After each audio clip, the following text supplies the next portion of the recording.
Guys, we saw another movie. We did. We kept our tradition of seeing the new, gritty, extended universe DC films.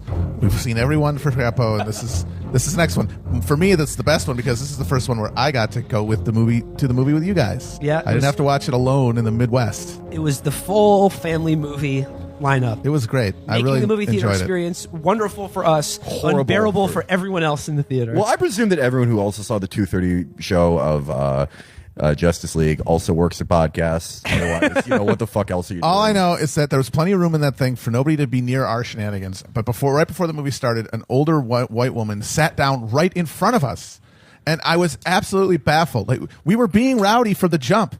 Well, what was she doing? What did she think was going to happen? Sat down right where Matt had his feet up. So yeah, I had to put my feet down. The whole That's woman spreading. And then I did about 10 minutes of gestures and facial expressions. Now, that's a New Yorker cartoon where it's one person in a movie theater and then a man in a large cowboy hat comes and sits in front of that person, and the caption is like, "Oh boy, what an asshole." The caption is like, "My therapist warned me about this." Ooh. Yeah, every New Yorker cartoon, it's about therapy. Yeah, that's true. So him on It's this, the Nick Berg beheading, and he's like, "Oh God, I'm gonna have to have a double session." honey, you were right. Well, we were all very grace under pressure in the film. Felix already mentioned it. We're talking about Justice League. Woo! As I like to call it, the Just Us League. That's Yes. right. Yeah, that's exactly right. Justice League, the latest entry in the Warner Brothers DC movie canon. I think the alternate title for Justice League is the movie in which the word box is said at least 50 times. Yeah. Mother box. Mother box, Yeah, box, and 'cause- boxes. Some variation on just the word box is said, like I said, maybe 100 times. There is a Richard Kelly film called The Box from the late aughts, and they say box fewer times in that movie than in this one. Yeah. And it's called The Box. It's just nothing but box. We will be talking about the box when the box is, rather. There are 3 boxes that are very important to this Very movie. important boxes. Yeah. We got to see the box. Yeah, it was very. I wondered why they didn't develop like more euphemisms for it, or at least try a little harder. Like What they were was going to the other go with one? like What- pussy cube or something, and they're like, What was- not so. Wait a minute. Can you get the gash ornament? What did? Oh fuck! Like they could have hired a writer or something. Well, they didn't hire a writer. They hired Joss Whedon. Josh Whedon. Yeah, you're right. The scientist called one of them something else. The source cube or the change agent. Change That's engine. it. Yeah, The change something agent. that sounds like it's bad and corny and like sci-fi, but it sounds like they didn't just put it in as a placeholder and like we'll write something better than that later. Yeah, you No, got the- change agent sounds like the Economist talking about Emmanuel Macron. This cube deregulates your labor markets. But Mother Cube sounds like some sort of like weird German psychoanalyst theory. You must lie in the mother cube. Yeah. I wasn't contrite about my crimes in the Holocaust until I sat in a pink felt cube. No, all the dialogue in this movie generally sounded like it was half written by someone who thinks that penultimate means like the most ultimate, and half written by a hideously disgusting childlike man who likes to DM women. You rock, and then like a picture. Well, the interesting thing about this movie that we've alluded to is that this is strange and a departure from the other DC movie canon because it represents this due to a personal tragedy and like Hollywood production schedules. The movie ended up being this bizarre, like edited together mash of a Zack Snyder film and a Joss Whedon film. Yeah, they brought in Josh Whedon to finish the movie. The Justice League movie, like I said, that I will refer to as the box movie from now on, is a movie that essentially edits together the two clashing and utterly discordant and unbearable styles of Zack Snyder and Josh Whedon. It just from shot to shot, you would go from this brooding, dark, super stylized world of aggrieved masculinity to this flighty, shittily shot, looks like it's a fucking green screen or a soap opera, 2 characters standing in front, just a horrible like 2-shot from a TV show, trading banter like an episode of Golden Girls. You left off the fact that like 65% of this movie was expositional monologue because About they have the box. 9 fucking about a box, but no, like about the backstories of these characters because they have 9 fucking protagonists in it, and they want to give them all their own like brooding dark monologue, which is like half the movie. We've spent a lot of time like going after Zack Snyder, and I want to say, seeing like an incomplete Zack Snyder film, seeing a movie that was taken over by the worst criminal on earth, a man, unrepentantly evil man, Josh Whedon, I am sorry to Zack Snyder, and I want to defend you because I was excited for a Zack Snyder experience where it's, 3 hours of male characters being of foreskin's length away from each other going, oh, I'm going to do it. No, you're not going to do it. I'm going to make you do it. I want to be inside of you to kill you. Penetrating each other, so to speak. In the mother boxes. And in the mother box. But instead, we were tortured with, let's say about 40% of dialogue is like the very awkward, very adorable Flash character going, did somebody say lunch? Oh, wait, you're having an argument. That's not what someone would say during an argument. It's comic relief. Oh, remember Nickelodeon Dak? Okay, your objection to it is completely juvenile. You just want there to be more Pound My Boy box. Look, this is something you guys don't understand. Athletes, you don't understand traditional masculinity. When me and my male friends who are strong, which I'm sorry, it's not. You guys are strong in character, but not in body. Our bond is unspeakable. We meet. We get our faces are next to each other. We don't shake up or do any of that childish stuff. We're like, yeah, you only know what you think I can do. Like Zack Snyder style dialogue. The introduction of the mother box was, I'm convinced, that was when Josh took over the movie. It was the boy box in the Zack Snyder version. It became Mother Box when Josh Whedon took it over and gave a screenwriting credit to Peter Dow. Yeah. The Mother Box, when Josh heard there was a concept called Mother Box, he was like, matriarchy, you shut up and take my money. And it's like fucking hat spun around. I want to... oh, fuck.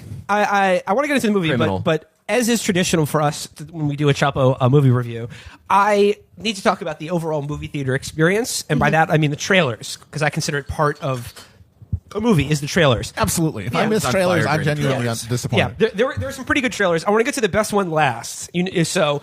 I'm going to begin with, there's a trailer for a movie that was an adaptation of the biblical story of Samson and Delilah, featuring awesome. Rutger Hauer at one point. Yep. Rutger Hauer rocks. I'm glad who's to the see other that. Billy Zane. Billy Zane was I'm glad Billy Zane is making a comeback. He's making it. He's doing it. Speaking of Billy Zane, we are eventually going to have to do In the Valley of Wolves episode, right? Oh, right, the Turkish action Turkish movie. one. Yeah. Guess who's in that? Tito Ortiz. And Gary Busey. Gary Busey plays a Jewish doctor who's stealing organs from Iraqis. It's awesome. And Zane is the evil Gary Christian Busey. spec ops guy. The only other notable thing about the Samson movie was that it was clearly the big highlight of the trailer was, I'm very happy to say, a filmed action sequence that adapts, in my opinion, the best story in the Bible. Samson smoting 50 Philistines with the jawbone of an ass. And indeed, they kept it to biblically literal because he was tooling guys up with a jawbone. It was pretty impressive. So my verdict is I'm excited for the Samson movie, and I'm excited for it to be a rallying cry for red pill people who will take this story and say, yeah, that's a woman taking a powerful man's hair, his virility. That's just what happened to me and my ex-wife. That's why that's why they say not to wash your hair. Delilah slips soy into his diet, and that's he loses his powers. I'm a soy boy.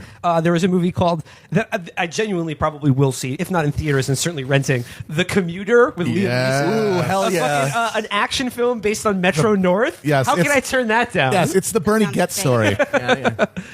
Next up, there was Pitch Perfect 3. Don't really have much to say about that movie. And give it a break, ladies. They had to cut out Al Franken's cameo from that movie. All I got to say about Pitch Perfect 3, it's sort of disappointing to see a movie in 2017, 2018 being put out with barely any men in it. Like, come on, let's do better. Yeah, that movie could not pass the reverse Bechdel test. Yeah. There was Jumanji. Yeah, right. You're all familiar with the regular Jumanji, which was about a board game, but this one had sassy millennials who went, oh, nobody plays board games anymore. Yeah. Let's play the Jumanji video game. Yeah. And they become characters in the Jumanji video game. I know. That's one of those movies, and this happens once in a while. I see it, and I get a bone-deep conviction. And it's sort of prophecy and self-fulfilling prophecy of, I will see that movie on an airplane. I got it when I saw the commercial for Pixels.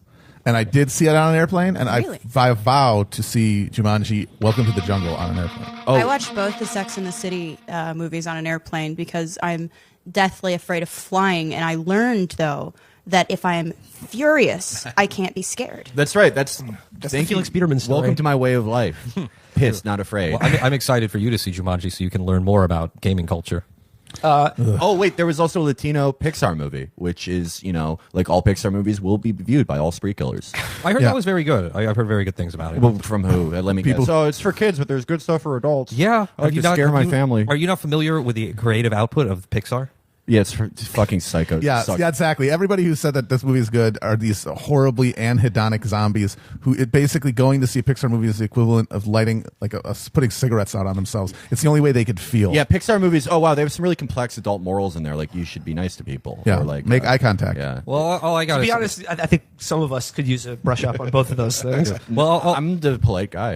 all I got to say is when you see that little lamp jump over all the letters, and you know you're in for some quality content.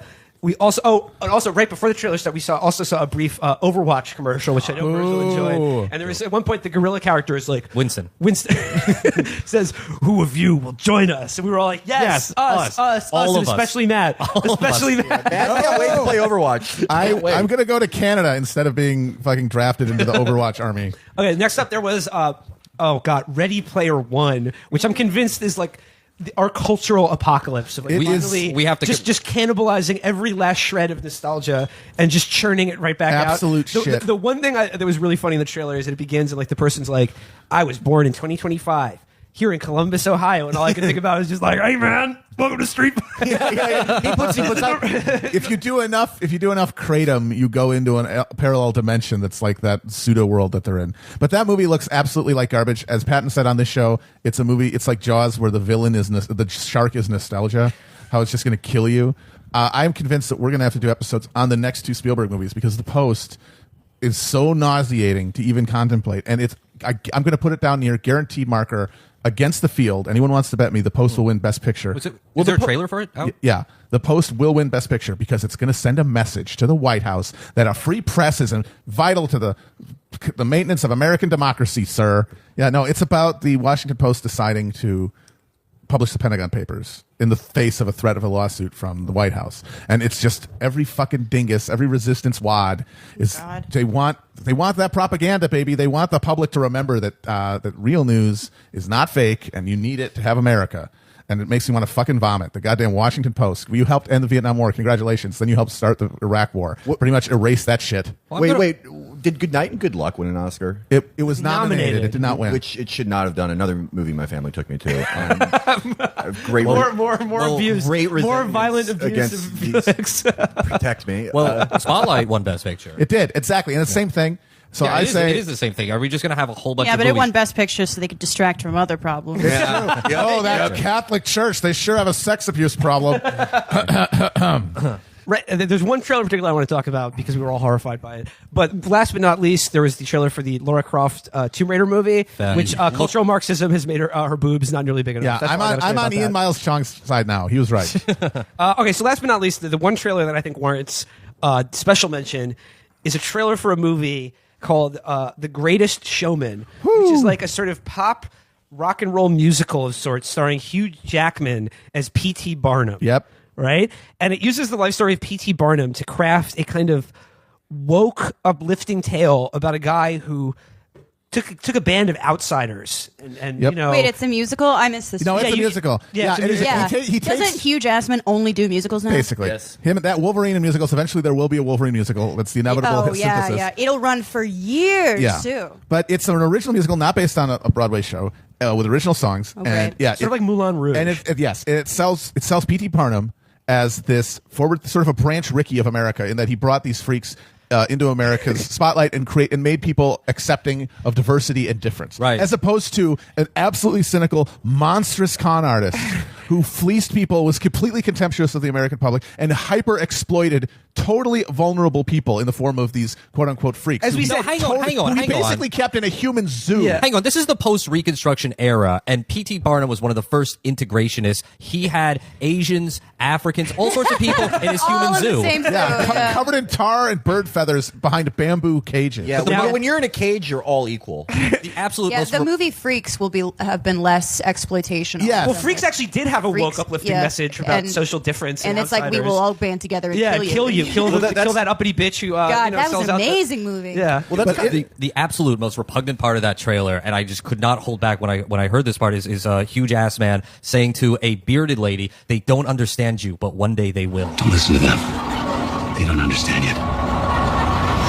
But they will. So tell me, do you want to go? amazing. Now I I looked at, like that people are like, couldn't wrap their minds around it, and now we have the technology. We understand hirsutism. Like a good very movie- complicated identity. I mean, it's a cliche about America that we worship con artistry, that we love con artists, that we don't care if someone is dishonest. We only want them to be on our side, which is, of course, how we got Trump as president.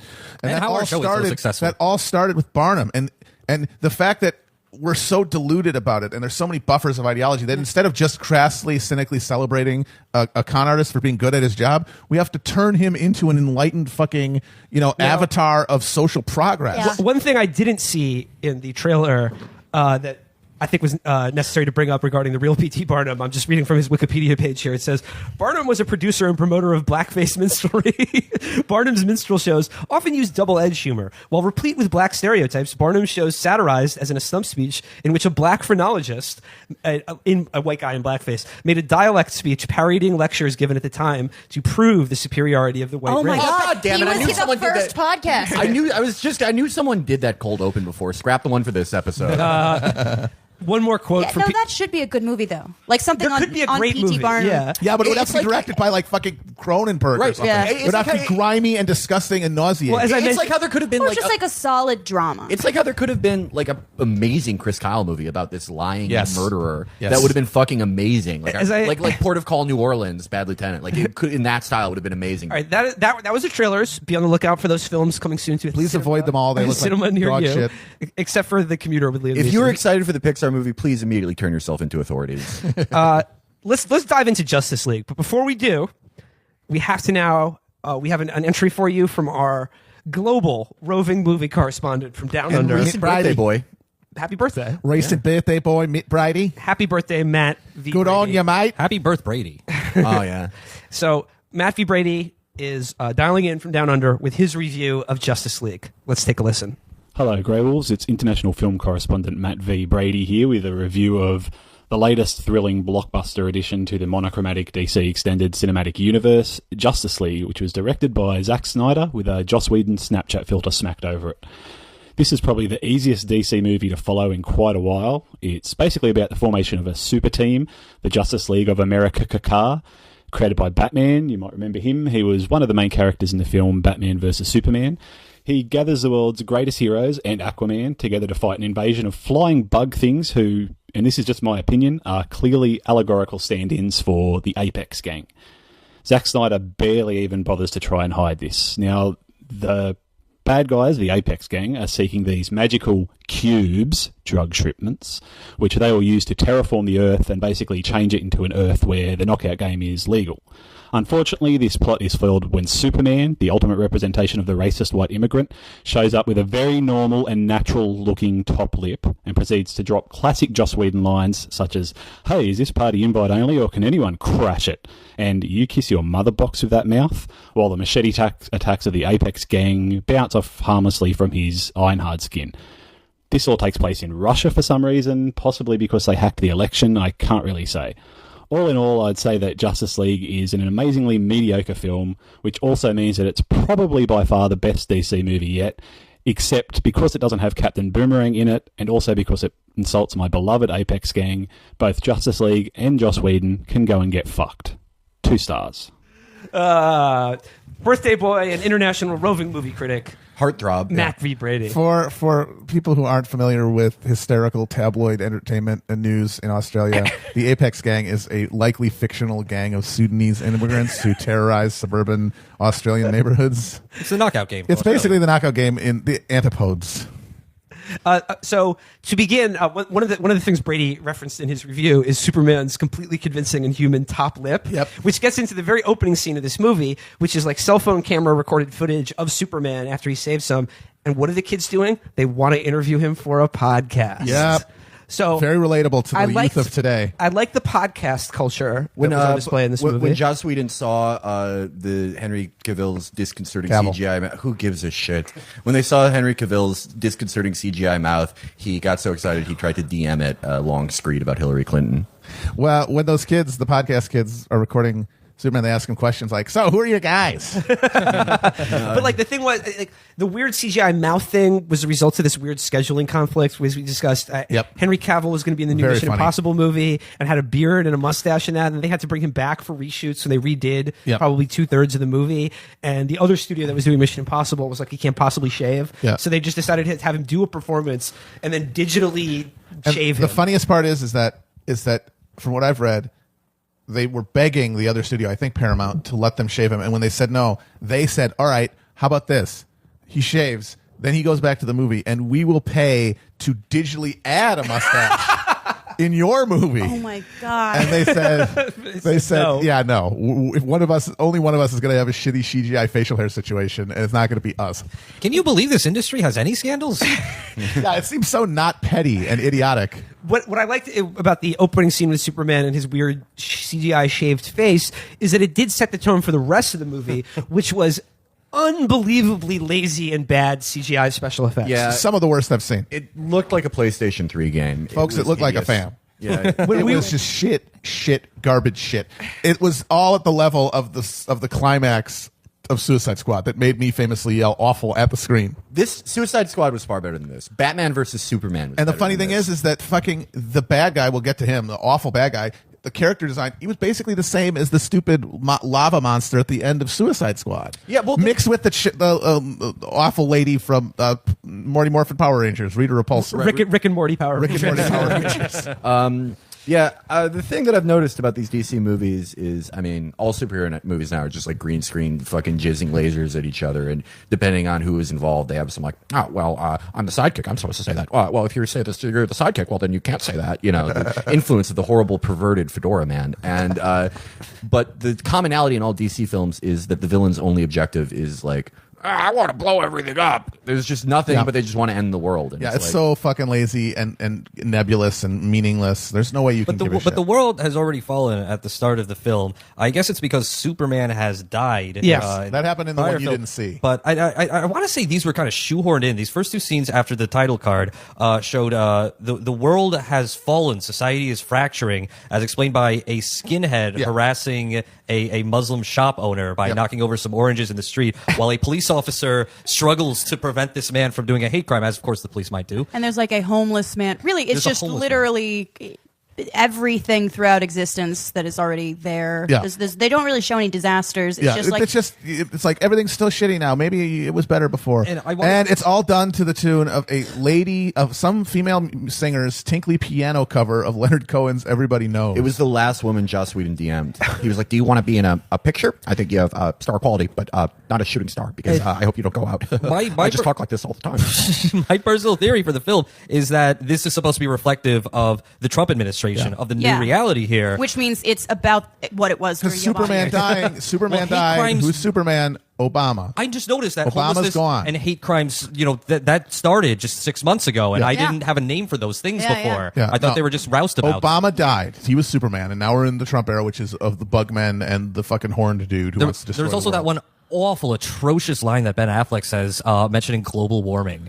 Oh, God, yeah. That was bad. Well, when I say that stuff was shoehorned in is because we literally just never discuss any social ailments for the rest of the fucking Well, film. the movie it's got a nice dose of cultural Marxism, because the first two things you see to know that things are going badly is, one is the skinhead attack on the Muslim shopkeeper, and two is a bunch of Reddit red pill dark enlightenment guys try to do a terrorist attack in London Yes. with Wonder Woman foils. I want to talk about the neo-reactionary bank heist. A guy walks into a bank not to steal money, but to he's wearing a fedora and a suit.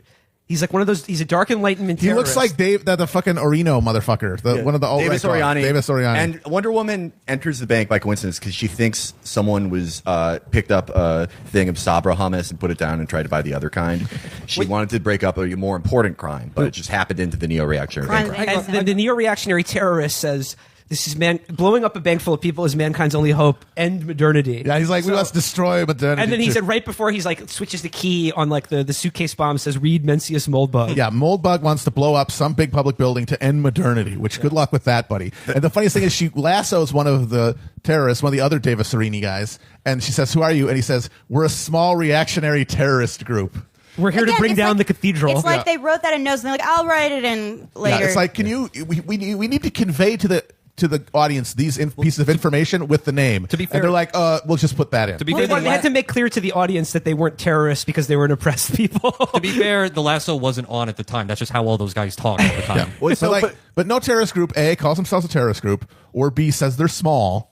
Or would likely say reactionary. It's just a placeholder. I don't know. I mean, Al Qaeda used to say like cute decentralized group, whom small, and sometimes do a hijacking. We are small because we are the enlightened minority. We are more intelligent than other people. And I've reached these conclusions. We're small beans. Yeah. So like when Wonder Woman's like doing just slaying fuckboys, like London, there are like S logos all over London. Because they're mourning the death of Superman. They're mourning the death of Jimmy Savile. It's like, oh, Jimmy, come back. We need you. We misjudged you. It turns out everybody's a nonce now.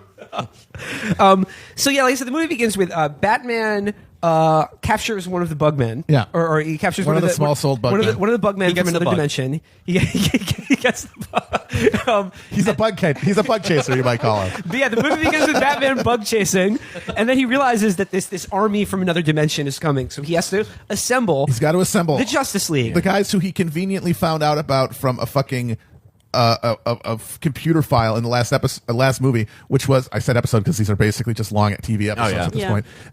There's a scene in Batman vs Superman which is hilarious that as a fan of canon and like things like that you would find very funny, Virgil, where he just clicks on some stuff from Lex Luthor's company, and it's just little videos of all the four guys so that you can introduce the audience to them. It's like, hey guys, tune in for the next movie, and so he goes around trying to find them all. That's called intertextuality. It's called sucks. We have already discussed at length Wonder Woman and her backstory. And again, Batman has to assemble four random people.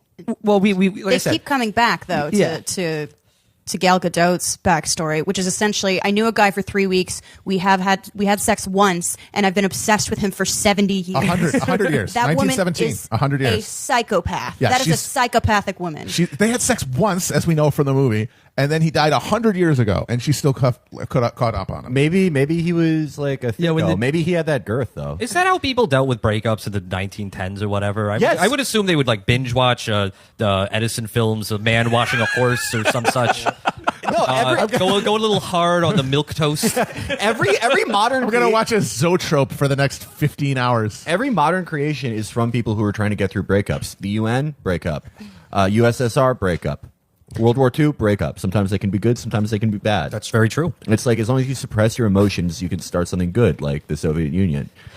So I don't think suppressing your emotions is good generally. That depends. Yeah, it depends. That's fair. So we know the backstories of Mr. Batman, Superman, and the Woman of Wonder. Yes. Listen to back episodes to fill yourself in on that. Yep. But then they introduce rounding out the rest of the Justice League. Let's talk about Aquaman, played by Khal Drogo, Jason Momoa himself of Game of the best Thrones. character, the funnest character. Momoa's performance was the most lively, the closest to something I'd call entertaining and charismatic. I disagree. Really? I think The Flash was. Fuck you! The Flash was awful. I agree. He's much more entertaining. I agree. Oh, he was He awful. was entertaining. He was realistic. He reacted to situations how a normal person would react to them. It was the best. It was the closest fucking thing you had to any comic relief in the entire movie. Try hard. And because Jason Momoa going, I'm going to drink some whiskey, and then there's going to be some electric guitar in the back. And then that I'm gonna was jump. funny. Yeah, you're right. That was a light touch. No, that was funny. That was a light touch. But that's it. That was hilarious. Like my favorite scene in the movie, a movie I was crying laughing during, is there's a scene where he saves a guy. Everyone in the theater do. Yeah, there's a guy. He saves a guy who's sinking in a boat, and he puts him into a tavern on the side of the water, and then he grabs a bottle of whiskey off the bar, and he slow motion walks into the surf while chugging the whiskey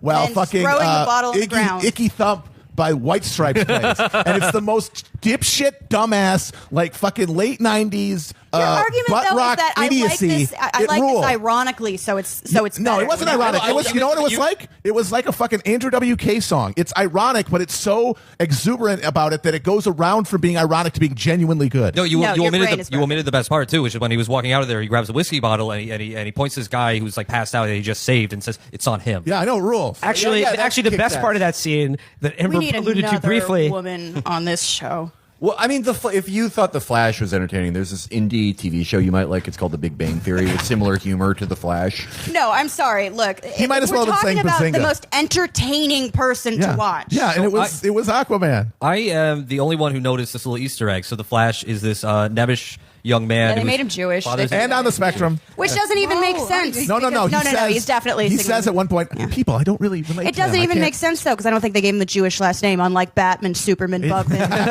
They're basically a law firm. Well, you had to change it from Fleischer. My uncle gave me these powers. When he is recruited by the Batman, you can see very clearly in the scene that Rick and Morty is playing. An episode of Rick and Morty. I'm the only one who knows. Psychology introvert, baby. It is the episode where with all the cursed items from season 1, and that, you know what? That's a pretty clever thing from the part of the filmmakers. A pretty clever indication that this is a millennial. They're a little intelligent. They perhaps can't relate to others because of their high intelligence. That's not, yeah. No, so that's just it. It's I think they at least tried to put in a non-stock character with him, which I appreciated because literally no one else had any dimension. But that he was a stock character now. The adorable young man is a stock character now. He was stock as hell. He was millennial Poochie. Yeah, it was like he had all of the. Is a more creative overture than the fucking Aquaman thing. No, that guy was like a living share zone meme. He ruled. He was like he was a pissed off Facebook dirtbag for the Midwest who's mad about headphone theft. There's one DUIs that he thinks were bullshit. There's one scene that we all laughed out loud. I'm surrounded by toxic masculinity. The reason that Aquaman was so good was because Jason Momoa didn't know he was in a movie. They were just like, Jason, you're in charge of all the fish now. That's a power you have. And he's like, I fucking knew it. People always told me that I related to fish. But don't get me wrong, he's definitely the most charismatic actor on the screen, and my mother box appreciated his presence. But I mean, as far as putting any work into any writing whatsoever. All right, I agree with you, Amber, but I will say Jason Momoa's character was also entertaining. Okay. He was the ocean bastard. Yeah. He drinks whiskey. Fish bastard. And like you said, the salt in my face. But Amber, you mentioned it briefly, like the scene where he chugs the whiskey to the White Stripes song, walking to the surf. It really pissed me off. He chucks the bottle in the fucking ocean. He's Aquaman. He's not supposed to be littering. That's not littering. He's Glass recycling. He's like, I mean, the ocean is full of glass, sea glass. Dude, he is contributing to garbage. It would be funny if they cut to a fish getting its head stuck in the bottle, and it can't throwing get glass out. in the ocean is fine. That's a metaphor for his DUIs. Yeah. Oh, What I will say about Aquaman's one weakness, one of those six-pack rings. what I will say about the Barry Allen, the Flash character, I found it incredibly grating because it was just the comic relief. He was the comic relief character, but it was just like what passes for comic relief in films like this now is just the character who says the things that the quirky audience member watching it would if they were in that situation. Like, oh, awesome! As a bat signal, that's your. Oh, sorry. That's your signal. That means we have to go now. Yeah, that's what that means. It's so cool. Yeah, but a it nice was cape, literally a relief in the most literal way as a break from like just this perpetual. Even Wonder Woman did it. They all furrowed their brows. Well, that's the her one entire move. fucking that's what acting is to her. Yeah, her entire acting toolbox is just the frown. But it's just like 4 furrowed brows and like a bumbling idiot. And I was like, you know what? I'm pleased to see the bumbling idiot. So I did also find him a comic relief, but I can only think of I don't really watch like action films like this. So I do of course have great respect for the canon. And one I saw a couple years ago was the X-Men movie Tales of Future Past. I think that's what it was called. And it was Bryan Singer's gaze of teenage ass. Cut that. That's very Don't funny. dare cut that. Bryan Singer really wanted to direct an Aquaman movie. He's like, I've got a pool. Come on. And there's one, and again I don't know a lot about these movies, but there's that one X-Men character who has a very similar ability to the Flash, right?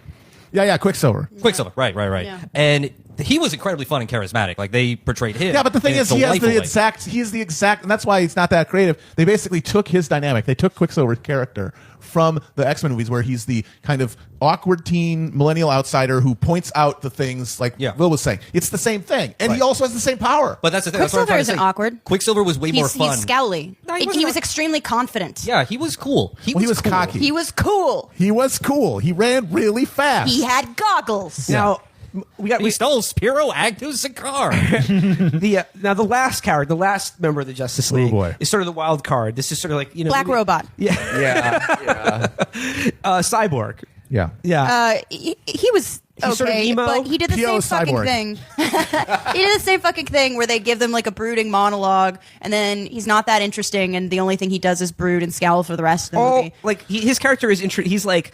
As Chris pointed out, his father is played by Joe Morton, who also played the scientist who made the Terminators in T2. Yeah. So he's just being typecast now As a guy who makes robots. who makes cyborgs. Except this cyborg was like based on he used the corpse of his own son to make a cyborg with one of the boxes. Yeah, one of the mother boxes squirted all over. Can we talk about? I've heard about helicopter parents, but folks, the cyborg parent. Hideo Kojima, if you're listening, have Joe Morton play the DARPA chief in the Metal Gear Solid movie. I love you.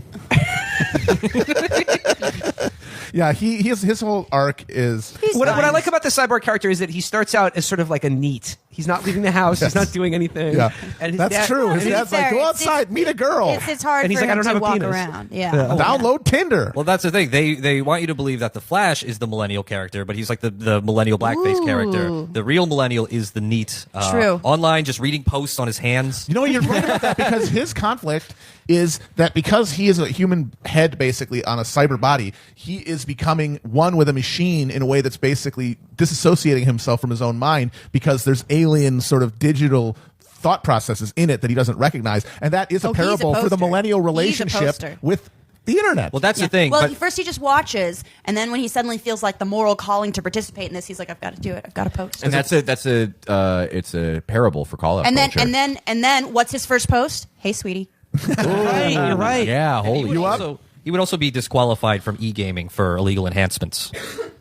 Yeah, he texts Wonder Woman. Yeah, stuff. he's like, yo, yo, girl. So that's the Justice League. Essentially, the plot of the movie revolves around boxes. Yes. As I mentioned, I'd like to talk about the boxes again. The box. What's in a box? I got to say, their decision to look at the extended Marvel Cinematic Universe and say, a big interdimensional creature trying to collect a bunch of gems and cubes, that's stupid. How about an interdimensional creature trying to collect a bunch of boxes? Yeah. Yeah. Which brings us to, out of everything that was awful in this movie, and there were many, nothing comes close to just the unbearably grinding misery of the villain in this movie, who is called a 100% CGI character called Steppenwolf. Steppenwolf. Who, Get your motor running, everybody. he heads out on the highway and wants to make Earth into like a lava pit. He's going to make Earth into a hot town. Yeah. He's going to take us all on a magic carpet ride to death. And like we said, like he just had a big sort of horned helmet that looked almost exactly like we said, the bad guy from Power Rangers. Yep. And you know what? Remember in Wonder Woman when the bad guy like became very powerful by adding gravel to his body or some shit? Same type of deal where he has like just some crusty ass flesh helmet. And he looked kind of the same as fucking David Thewlis as too. Ares. Yeah, it's that's what I'm like saying. all they could do is make this single CGI bad guy. Thanos from the everyone was creaming themselves for that. The Avengers trailer. Thanos is the same fucking thing. He just doesn't have a hat. You could show Joss Whedon like a fucking tree that your 3-year-old cousin just hastily draws a face on, and he'll be like, "Oh my god, that is amazeballs." That's But all he does. did somebody order a villain? I don't mean the one in the White House. Stop it! What? Someone methinks that someone doth protest too much. Stop it!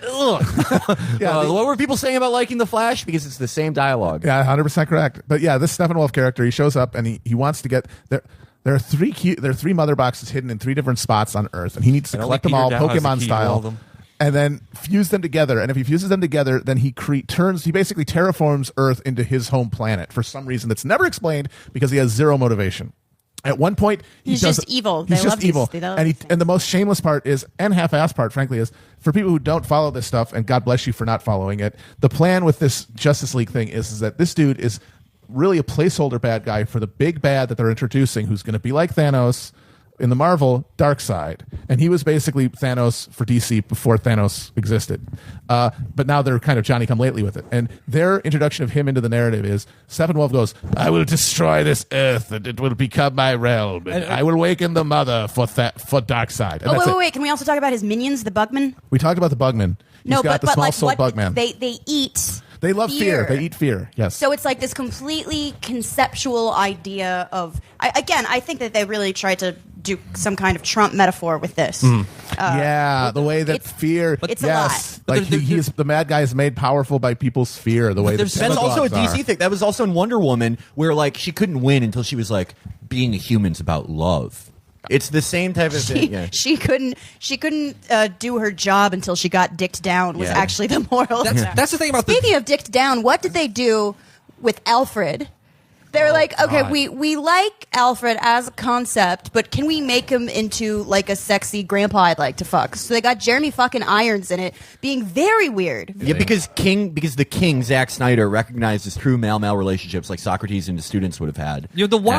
The Wasp guys are supposed to be these scary henchmen who consume. They're Pepes. They're Pepes. the official name for them are parademons. Yep. But they just get that's really cool. They just consistently get their asses kicked. They're like on Venture Brothers, the Monarch's henchmen. No, they are.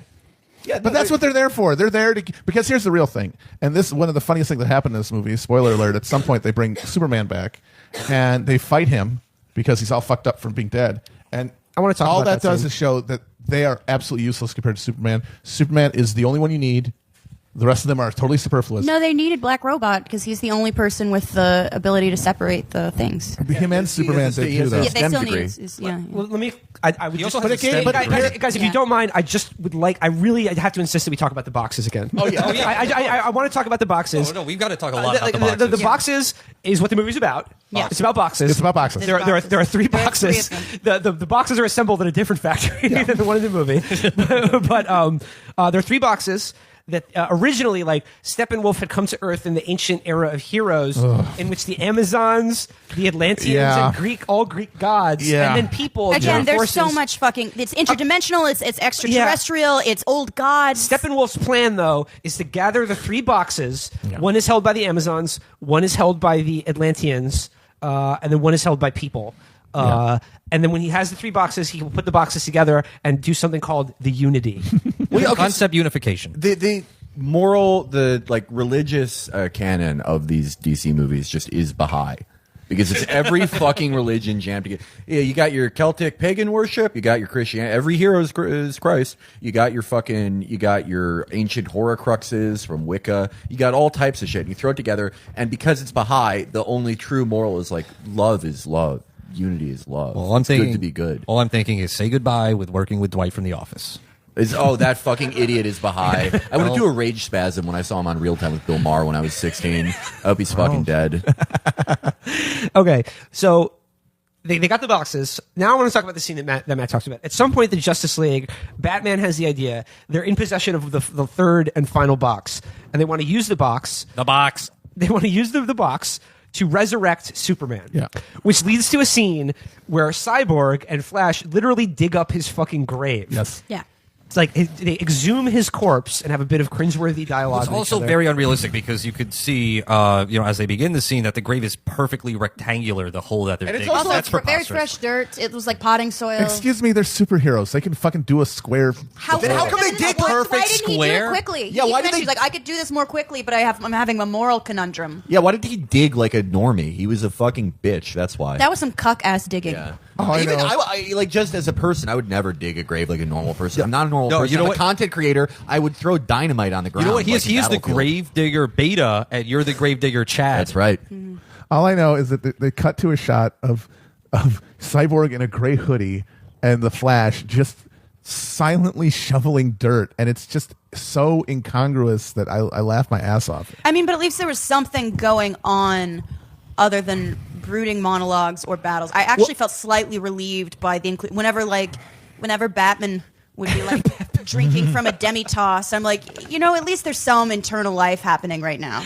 Okay, this leads to my favorite scene in the movie, which is that they resurrect Superman by dropping the cube into Kryptonian jizz water. Yes. They put his fucking, like I said, rotting corpse Which they into. don't show, but you can see it off, and they make it a little gray. Yeah, They show it from a very wide, long angle. They show them carrying this dead body in a suit, in his funeral suit. This is the same into a pod, and it's so awkward and hilarious. And Joe Rogan is like, I need to use this isolation chamber. Can you guys get done with this shit first? Why didn't they just write their way out of that and just be like, oh wow, his body isn't decomposing because he's an alien and he's magic or some shit? But That's they true. didn't. They did these weird far off shots to avoid it. They put his corpse in the Kryptonian cum tribute that you last see in Batman vs Superman with Lex Luthor. Thank you, King Zach. King Another Zach one of your trademarks, King. Is cum tributes. Yes, King. I will never let Josh take another movie from Flash you. I love you, King. Flash does E-Stim cum tribute to the cube, and the cube jolts Superman's body back to life, which then leads to a very long scene where they're like, well, if we bring Superman back from the dead, will he really be Superman, or will he be like just a soulless annihilation god engine? That is actually a serious concern.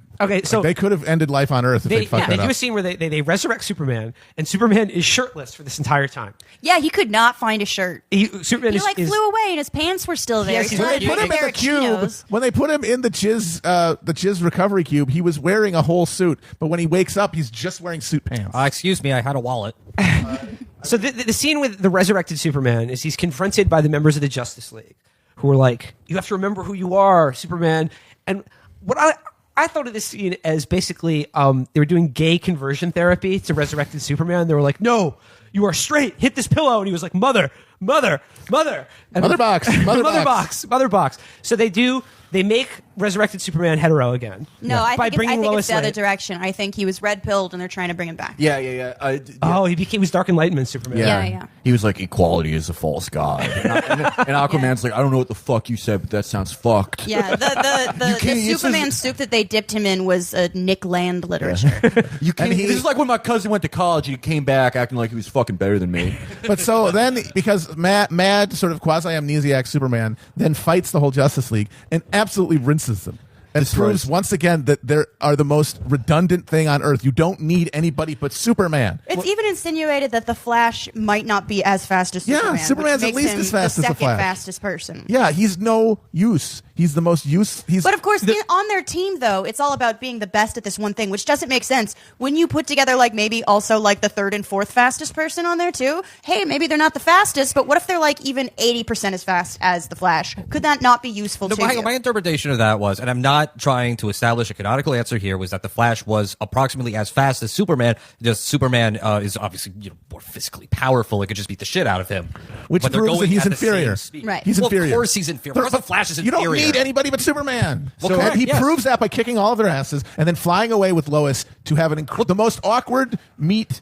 There's two insanely like- awkward quasi-romantic scenes. One where Superman talks to Lois Lane in a cornfield by his home in Kansas, and He the starts other out by groping the corn, too. Yeah. You know, just a normal Yeah, thing people do in the Midwest when we're surrounded by corn. You gotta grab It looked like the only thing he could do therapeutically after coming back from the dead was shoot a Cialis ad. Yeah. And the other one Slowly was walking through a field. Amber Heard plays Aquaman's girlfriend, and he goes to Atlantis at one point, and they have a conversation Well, his in love interest that he just met. yeah in an air bubble. I think it's implied that they have a relationship. No, in he an never air met bubble. her because she said, "Oh, you were this person." No. Yep. I thought she said, "Oh, you're back." Yeah, Yeah, but you're he back. meant back in like the kingdom. Oh, you're but right. She Heard never of met you. him. So Yeah. I guess he So basically he was hits just being on a her. bitch to a stranger. I guess he's hitting on her in an air bubble in Atlantis. Yeah, it's bad it's- though. yeah, It's- yeah. Kinda guy both of them nagging harken everyone back. he meets. tried to nag a lot too. Yeah. Both of them harken back to Anakin trying to hit on Padme in Attack of the Clones in Oh, terms God. of brutally awkward Yeah. interpersonal More chemistry. beautiful, I mean. Yeah. Don't like the way I like The difference though is that Jason Momoa is so attractive. It does not matter. So they resurrect Superman. They make him hetero again through conversion therapy. Then he flies off to the Midwest with Lois. We didn't mention Lois, played by Amy Adams. She shows up early, mourning the death of Superman, and basically she's like, I was a Pulitzer Prize-winning journalist, but I'm sad now and doing posts on Medium about my feelings instead of writing for the Daily Planet. She writes about ordering Grubhub just to talk to the delivery guy. She's a sad poster. She's sad girl aesthetic. Poster, yeah. She's like, so I wrote a thing. It's called Ghosted by Postmates. And they're like, Lois, you broke the big story about how Superman's real. So they resurrect Superman because they realize they're not powerful enough to fight Steppenwolf. But then Superman goes away just long enough so that they can have the semblance of a climax where they're like supposedly struggling to win against the again, one of the worst villains in maybe film history. And the Bugman. And again, the team he assembled is a very fast man, an archer, and somebody who Who's the comes in archer? the ocean. Wonder Woman. Yeah, but she also has a sword. All right, archer slash sort of dual wielder. A medieval warrior, basically. Yeah, but like a really good one. Oh, she's good. Oh, She's don't good. get me Wonder Woman has super strength and near flight But I'm abilities. saying all of this is preposterous when viewed through the lens of Superman. Yeah, again, but I think in this world they tried to create. There are like 5 really special people. Like, what are the odds? Isn't there someone else who's like good at flying? Oh, no. or something? Where was There will NATO? be. There will be because the horrible ending of this movie, to skip forward a little bit, after they vanquish the bad guy, spoiler alert, they show Wayne buying, I guess, like going to reopen his old Wayne Manor, like a big mansion, and he and Wonder Woman are there, and they're looking, we're going to put the desk here for 6 friends and more to come. So great. it's tune in They're for gonna start a more podcast. superheroes. Yeah, so we get to have a sequel to this where there'll be like an extra 70 minutes of brooding monologues of 12 Yeah, new about characters. Martian Manhunter, who everyone's no, been no. dying to see on the silver screen. No, that's really. I'm sorry. Where is NATO in all of this? All right. Turning its back on Israel as always. We have nuclear bombers. We have ICBMs at all times. But no, you know what? I'm very rich, and there's a very fast millennial that I know. Well, NATO didn't participate because they actually funded Steppenwolf, and because he was fighting They against trained another him to rock do one creature. thing, but then like they gave him a whole bunch of stuff that he did Yeah, something they're like, else with. Oh, we're sorry, we fucked up so bad. We gave him a didn't know surface. he we was gave doing him. it. We gave him the boxes. Yeah. We gave him the box. We gave him the box, and it's like, we're sorry that we brought bug slavery back. We really didn't mean to do that. But the thing is, there was communism in this small Yeah. South American nation, so we had to give them the boxes to fight that communism. We didn't realize the And it boxes just got would be way out of hand. We didn't realize they would ever turn the boxes on us. In our defense, we thought it was cool to do. We thought he looked cool when he had the boxes and when he had that big rock. He did look cool. He looked cool. He had that big rock helmet that all the villains in this universe have. We're sorry. We We're loved sorry. the CGI. We loved how he just kept saying box and mother over and Yeah. over again. Yeah, I loved all of Steppenwolf's So funny. exposition where he's like, What you humans don't understand is that I like being bad. Eli, like, wow. They should what have a given him a German moral accent. universe. Eli Lake, The mother Steppenwolf making a boxes, comeback. yeah. Yeah, moderate Steppenwolf. Steppenwolf was written by what? Herman Hesse was that? Yeah. So yeah, it's a German writer. Come on, fuck. What the fuck? Well, someone who's worse than any German who ever wrote anything, Josh Whedon, has done worse things than anyone ever from Germany. I have to say that this movie, it kept finding ways to tickle me in ways that I'm not used to being tickled by these That was movies. me, Matt. I was sitting next to you. I find I often am amused, but it's usually detached. I don't really get viscerally like just chuckle. Yeah, Matt laughs Were at every. you really high? I was a little high, but I No, think it really. was. If you weren't, you would realize that it was spellbindingly boring. Oh, but there were so like the many funny violence after a parts. while just became a texture. but there were so many funny parts. No, I, mean, it was- I was just like yeah. simultaneously very angry and bored, but then also really attracted to people. It was like going through puberty in the Midwest again. It's like when he's swimming, when Aquaman is swimming, when they're digging the grave. It's just everything looked hilarious. When Wonder Woman's mother, Wonder Woman's mother tried to I would rather run. read Megan McArdle. When Wonder Woman's mother tried to run away from Steppenwolf with one of the cubes on a horse, and it was like it should have had yakety sax as the soundtrack. Yeah, that was a pretty funny scene. But the rest of the movie. But they also did one thing where they literally capped a scene with the funniest thing that could have happened. Yeah. And I want to say this is a spoiler alert. You should skip ahead like 30 seconds if you haven't seen the movie yet, because this is worth not getting spoiled. At the end of the movie, when they defeat Steppenwolf, there's a pause. They're all standing there having vanquished the bad guy, and they cut to Cyborg, and he just says, "Booyah." And I contend that is the funniest possible thing he could have said in You that couldn't situation. breathe. But the rest of the movie that wasn't the hysterical failure of woman Israel to protect the box. This is one box we're not going to eat. The rest of that movie felt like getting into a jacuzzi that was just shooting chemotherapy out of its jets. This bolsters my thesis. The climax of the film takes place in this blighted post-Soviet Siberian city that was apparently constructed by a nuclear power plant that had a Chernobyl-like accident 20 years ago, and that's justified by saying, well, it's Russia. It's where desperate people have to live. Yeah, And because basically they've been stung for years by everyone on Earth dying at the end of Man of Steel, and people being like, "This is a superhero movie. Superman should not be getting a fight that accidentally kills half the population." So they've been very clear about having fights happen in depopulated areas. Like there's a line in Batman vs Superman where they go on this island, and somebody just says out of nowhere, out of context, in this war room, they go, "It's uninhabited." well, right. Well, they're having and also like when the Jeffrey when the Epstein's weird island. evil interdimensional placenta is like spreading over the town. At one point, he goes civilians, and they like go out of their way to protect this small number of Slavic peasants. But they're having a fight somewhere where there are no people. There's just Russians. And the bugs take over this... Trump. they swarm this family home, and you have to expect the father to say, "It's all right, I'll call Paul Manafort." Their whole thing, he's putting the boxes together in a cooling tower of this, decommissioned nuclear reactor. And I fell asleep to this part, so you have to fill me in. Nothing happened. I mean, it's 20 minutes of god-awful CGI fighting. Some of the most awful, disengaged, uninteresting. It doesn't even have that Zack Snyder's sheen and sort of auteurist vision, and even though it's the slowing down and speeding up, speed and ramping, it's overblown and it's obnoxious, but at least it gives it some sort of a stamp. This was generic from top to bottom. It really is the worst of these movies, which is pretty amazing to say considering how bad and long they all are. This is the shortest one, and it still manages to be worse. Although I realize, though, I always complain about how long and bloated these dumb things are, but I realize when you cut out any of the kind of internal or character development, you end up with this, which is like monologue, fight scene, brooding monologue, fight scene, brooding monologue. Everyone get together and have an argument, then fight scene, and it's like honestly it becomes a texture after a while. Yeah. There are no events to it. It's deeply like boring. It's like it's like trying to eat an unseasoned bowl of grits with like some raisins thrown in there. Yeah. It's like you kind of want to get to the raisins to break up the monotony, Right. But when you get to them, you're like, these why did I even raisins. want I this? hate Yeah, why raisins. did I want this? The raisins are every time the Flash goes, I'm sorry. Jeez. I just knocked over I'm something. sorry you can't find the humor in someone who says things like this. And what's the deal with brunch? It's not lunch. It's not breakfast. I don't even know. He I get actually so says that, flustered. by the way. Yeah, Literally yeah. says that. Yeah, because he's cool. And he's No, smart. it was just a relief. Like I couldn't handle any more slow mo walking into the ocean shit. Yeah. Hey, Josh. It seems like you just copy and pasted an entire Seinfeld episode for the Flash's dialogue on this one. Copy and paste. Are we talking about Melania's RNC speech? We can't talk about that.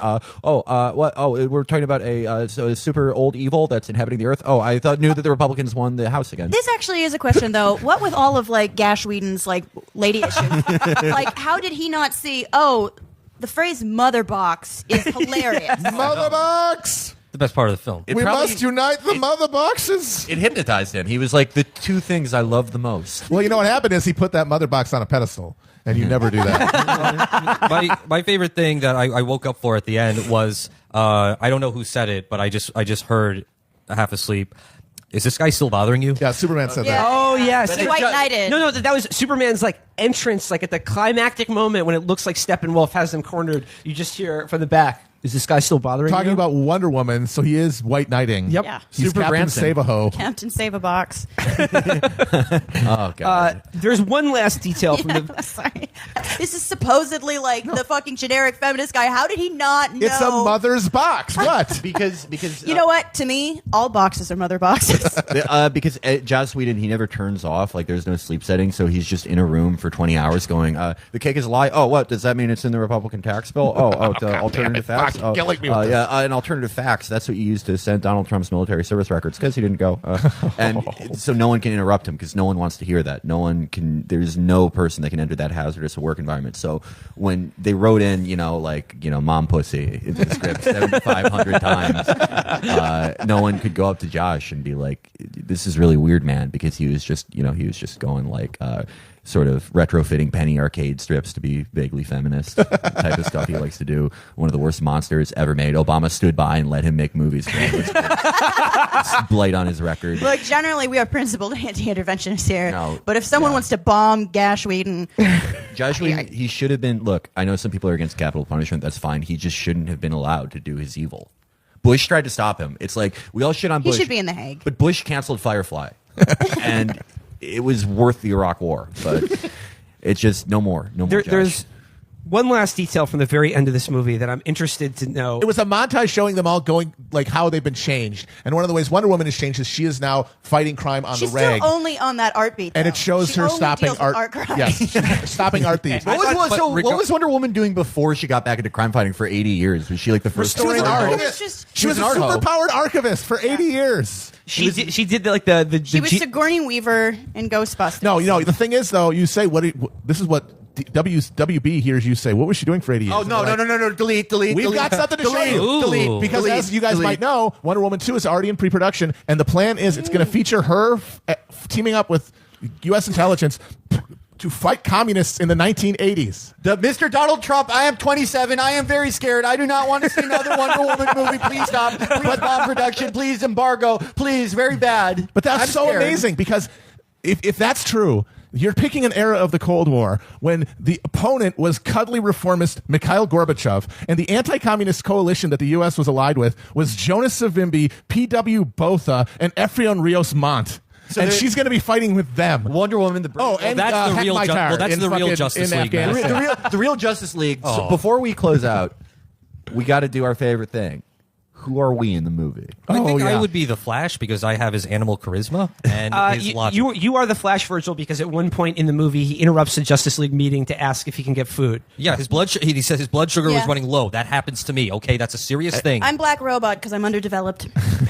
I think you're Superman because it's like sometimes we're like, we're waiting for you to show up and we have And to as like, I'm not around. yeah, we have to put a cube in a box, which is like messaging you on WhatsApp, and it's like you're back, and then we can like go fight evil. I think which is see a movie. Yeah, I think because all the thing women is are that Chris has Superman. to Yeah, be it's true. Chris has to be cyborg because he is computer and man who puts the show together. He works the boxes. Yeah, Will is Batman.